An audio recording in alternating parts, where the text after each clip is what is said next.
Ciao e bentornati, welcome back to Pillole d'Italiano. Nell'episodio di oggi, episodio numero 117, vedremo insieme i 5 modi diversi per tradurre il verbo inglese to walk.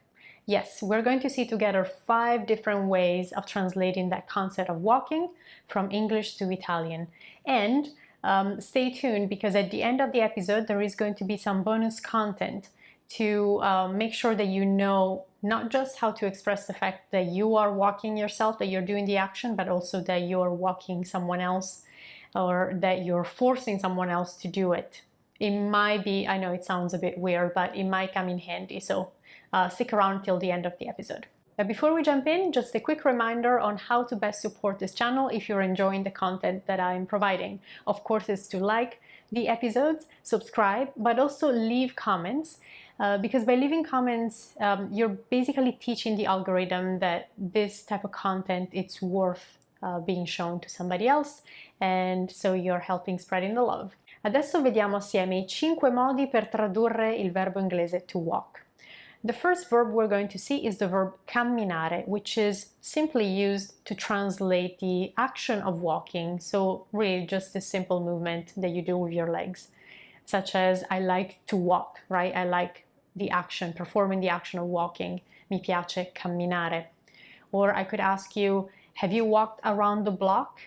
Hai camminato attorno all'isolato? Hai camminato attorno all'isolato? The second way of translating to walk is by using the expression andare a piedi, 3 words, which literally means to walk towards a place on foot, so to go somewhere on foot. Andare a piedi could be used with a bunch of different places. I could say, for example, sono andata al supermercato a piedi.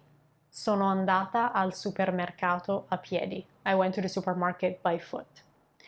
So careful here, between camminare and andare a piedi, the distinction for us Italian speakers is huge. We would never say ho camminato al supermercato. It would be weird. It's not that it's grammatically incorrect, it's just that the meaning is different. If you want to say that you went by foot to the supermarket being your end goal, you would not use the verb camminare, but the expression andare a piedi. Because if you say ho camminato al supermercato, I'm picturing you inside the supermarket just walking around, just moving your legs, which could be a fitness activity, I guess. Killing 2 birds with 1 stone, right? Keeping fit and grocery shopping at the same time, but so it describes a different action, camminare, compared to andare a piedi. I hope that this is clear.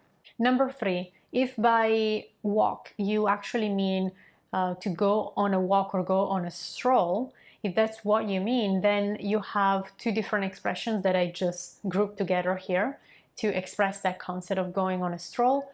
Fare una passeggiata or andare a spasso. Once more, fare una passeggiata or andare a spasso, they both mean go on a stroll, go for a walk. So I could say ho proprio voglia di andare a spasso.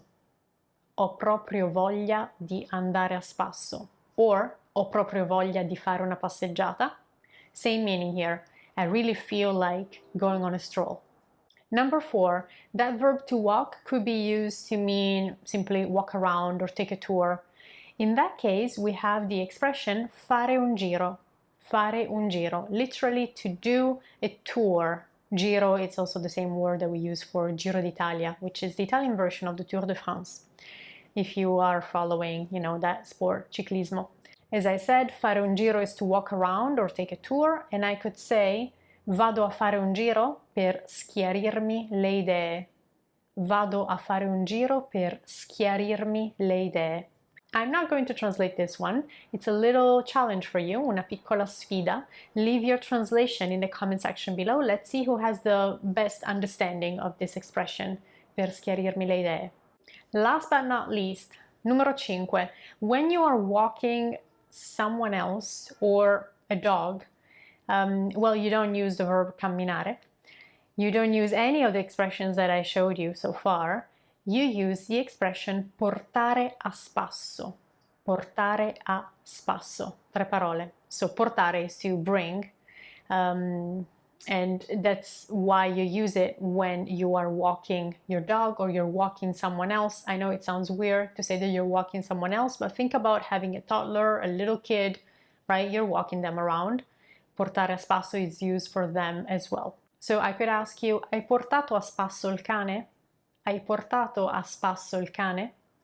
Did you take the dog for a walk? Now, what was that bonus content that I was talking about at the beginning of the episode?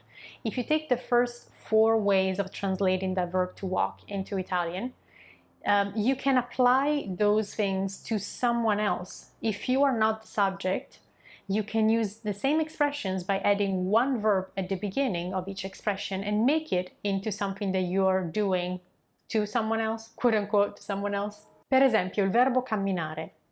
To walk, as we said before, it's just the action of moving your legs.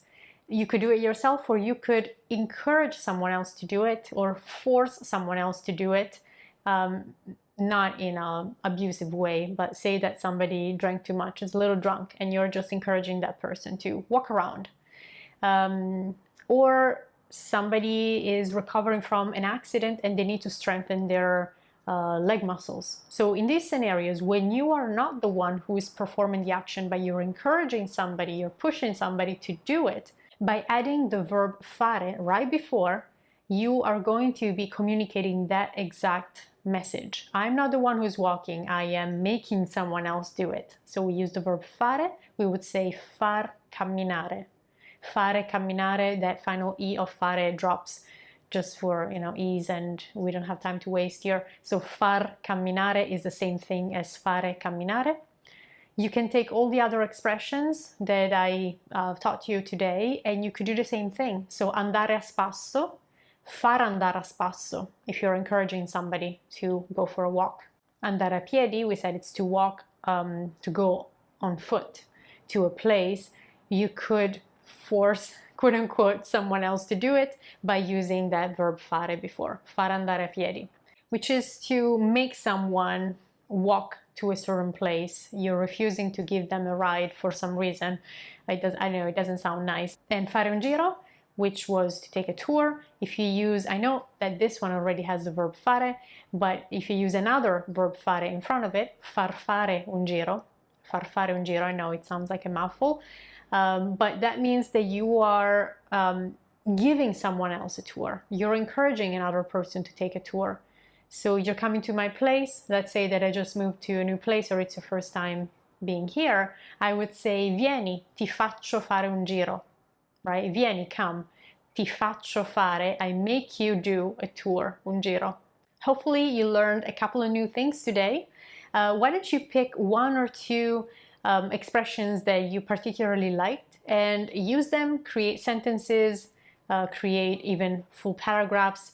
Put them in the comment section below so that I can see them and give you feedback. Don't forget to like this video, I truly hope you enjoyed it. Subscribe to the channel e ci vediamo tra una settimana. I'll see you in a week. Ciao, a presto!